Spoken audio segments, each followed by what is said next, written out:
ব্যাপার? আপনি আবার আজ কাজ করছেন? না, আপনার শরীরে যে লজ্জা শরম অবশিষ্ট নেই সেটা আমি আগেই জানতাম, কিন্তু কালকে এত বড় ঘটনার পরেও যে লজ্জা জন্মায়নি তাতে অবাক হচ্ছে। আপনার ব্রেকফাস্ট রেডি। সেটা আমার প্রশ্নের উত্তর নয়। আর তোমাদের বলছি, তোমরা আবার কেন ওকে কাজে ইনভলভ করছো? না, কি করবে ও তাহলে? এখানে এসছে কেন? কাজ করতে তো। কাল তুই যা করলি, বাইরের লোকের সামনে যেভাবে যা যা বললি, তাতে আমরা আর কথা বাড়ালাম না। সেই আমরাই অপ্রস্তুত হলাম। যাকে পুপুল তুমি আমাদের সাথে পরিচয় করে দিয়েছিলে যে সে কাজের লোক, তাকে তুমি আবার সবার সামনে বলে বসলে যে সে নাকি তোমার ওয়াইফ। আমরা তো জাস্ট কিং কর্তব্য বিমূঢ় হয়ে গেলাম, জাস্ট চুপ করে গেলাম, আর ওই সমস্ত ধরাধরির মধ্যে গেলাম না। তা না হলে তো পুলিশ ওকে ধরেই নিয়ে যাচ্ছিল, তাই না? নেহাত তোমার ওই ওকে ছাড়ানোর জন্য যে সমস্ত যুক্তি তুমি দিলে, সেগুলো শুনে পুলিশ শেষ পর্যন্ত ওকে আর ধরল। আমার তোমার সাথে একটা কথা আছে বাবা। আমার সঙ্গে? কেন, থাকতে নেই? না, সে কথা আমি বলিনি। এনিওয়ে, বল কি বলবি? মামনি এ বাড়ি থেকে চলে গেছে। রাদের মামনিকে বাড়ি থেকে চলে যেতে বাধ্য করা হয়েছে। তার জন্য যতটা না তুমি দায়ী, তার চেয়ে অনেক বেশি দায়ী আমাদের বাড়ির অন্যান্য মেম্বাররা। আমি জানি, কিন্তু কঙ্কাবতীর সাথে আমি এটা হতে দেব না বাবা। তুমি যেটা তোমার জীবনে করোনি, কঙ্কাবতীর জন্য এই জীবনে আমি সেটা করব। তার মানে? তুমি ঠিক কি বলতে চাইছো? আমি কিন্তু তোমার সাথে কথা বলছি না মা। বাবার সাথে আমি 1:1 কথাগুলো বলতে পারতাম, কিন্তু আমি চাইছিলাম তোমরা সবাই আমার কথাগুলো শোনো, কিন্তু ইন্টারাপ্ট করো না। আমি আর্গুমেন্ট চাই না। তুই কি বলছিস? মানে সিরিয়াসলি, মেয়েটা তোর মাথাটা এতটাই খেয়েছে যে... তাই তো ভাবছি পুপুলের এত বদল হলো কি করে। এই মেয়ে, তোর পিঠে পিঠে এত বুদ্ধি গো, তাহলে এরকম ভান করো কেন? যেন ভাজা মাছটা উল্টে খেতে জানো না? ভাগ্যিস পেটে বুদ্ধিটুকু ছিল, তাই তো অনেকের অনেক দুর্বুদ্ধি খুঁচিয়ে দিতে পারবে। একদম মুখ সামলে কথা বলো সাজি। না মা, মুখ সামলানোর কোনো প্রয়োজন দেখতে পাচ্ছি না। এ বাড়িতে যদি যে কেউ যে কোনো সময়ে যে কোনো কাজ করে অন্যকে ফাঁসিয়ে দিতে পারে, তাহলে তো আমাদের মুখ সামলানোর কোনো প্রয়োজন হয় না। কে কাকে ফাঁসিয়েছে? কার ঠেকা পড়েছে গো ওকে ফাঁসানো? যেখানে চাবি সবসময় ওর শাড়ির আঁচলে বাঁধা থাকে, সেখানে কেন শাড়ির ভাজে ভাজে গয়না রাখতে যাবে কেউ? আমরা কাল কেউ কিছু বললাম না, কোনো হইচই করলাম না, তার মানে তো এটা নয় আমি ব্যাপারটা ভুলে গেছি।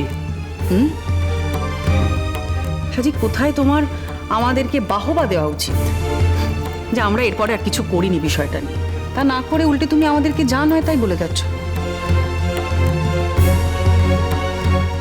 পুপুল, তুমি যেন কি বলবে বলছিলে, একটু তাড়াতাড়ি করে বলো, কারণ আমার কাজে বেরোতে হবে, আমার তাড়া আছে। তোমার কেন মনে হচ্ছে যে আমার তাড়া নেই বাবা? তুমি দরকার পড়লে আজকের বাইরে যাওয়াটা ক্যান্সেল করো, আমিও যাব না কলেজ সেরকম হলে। কি মুশকিল, আপনি আমায় নিয়ে কথা বলে কেন সময় নষ্ট করছেন? আপনার কলেজ আছে তো, দেরি হয়ে যাবে, ব্রেকফাস্টও রেডি আছে, আপনি খেয়ে চলে যান না। আপনাকে কেউ কথা বলতে বলেছে? আমাদের মধ্যে একদম কথা বলবেন না। শুনুন, আমার কলেজ নিয়ে কোনো ইনফরমেশন আমি আপনার কাছে জানতে চাই না। আমি কি করব না করব সেটাও আমার ব্যাপার। লজ্জার মাথা খেয়ে আপনি যে সংসারের কাজ করতে নেমেছেন সেটাই করুন, আমাদের মধ্যে কথা বলবেন না।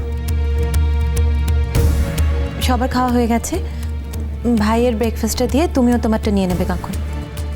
তুমিও তো খাওনি দিদিভাই। আমি আসলে তোমার সাথে একসঙ্গে খাবো। না দিদিভাই, আমি পরে। তাহলে তো আমাকেও না খেয়ে অফিসে চলে যেতে হয়। বাবা, মা, কাকিমণি, পিসুমণি বলছিল যে ওরা বিষয়টা নিয়ে নাড়াচাড়া করতে চেয়েছিল কিন্তু পারেনি, আমি চলে এসেছিলাম বলে। যেটা ওদের উচিত ছিল।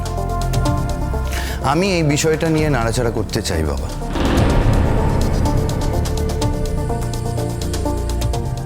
ওহ পুপুল, তুমি আগে বললেই পারতে।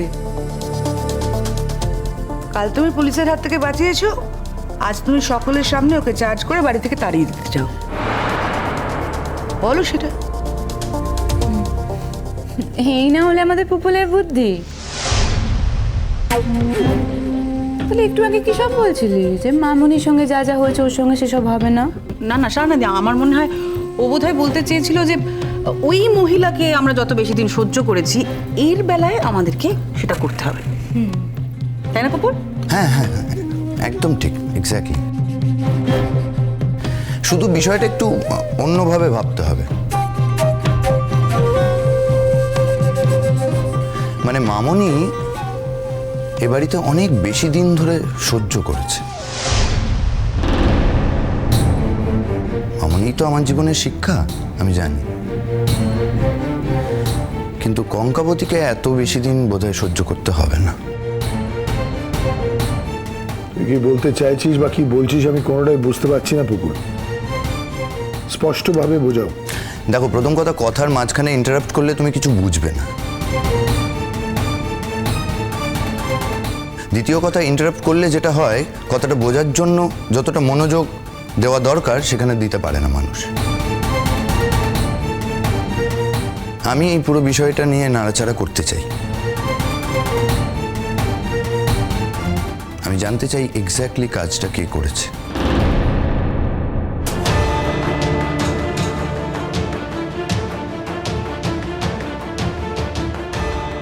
মানে কি, প্রমাণ হয়ে যাওয়ার পরেও তুমি জানতে চাও?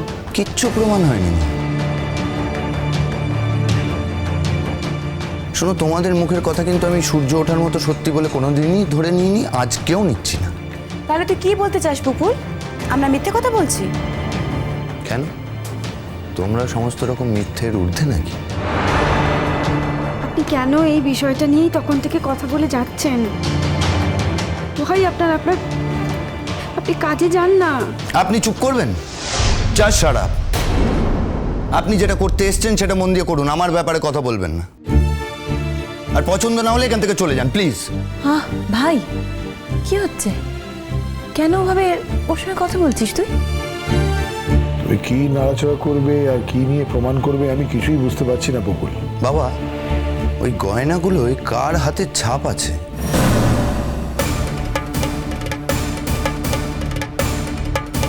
সেইটা আমি প্রমাণ করতে চাই।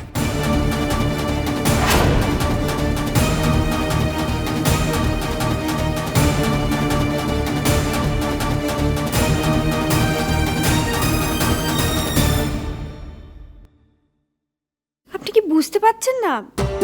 এই যে আপনি বললেন ওই গয়নার বাক্সের ওপর হাতের ছাপটা পরীক্ষা করার কথা, তো যদি আপনি সত্যি সেটা করেন তাহলে কারোর না কারোর তো হাতের ছাপ পাওয়া যাবেই। সেটা এই বাড়ির কারোর না কারোরই হবে। উল্টোটাও হতে পারে। উল্টোটা হতে পারে মানে ওরা যে অভিযোগটা এনেছে সেটা তো সত্যিও হতে পারে, তাতে আপনার হাতের ছাপও থাকতে পারে।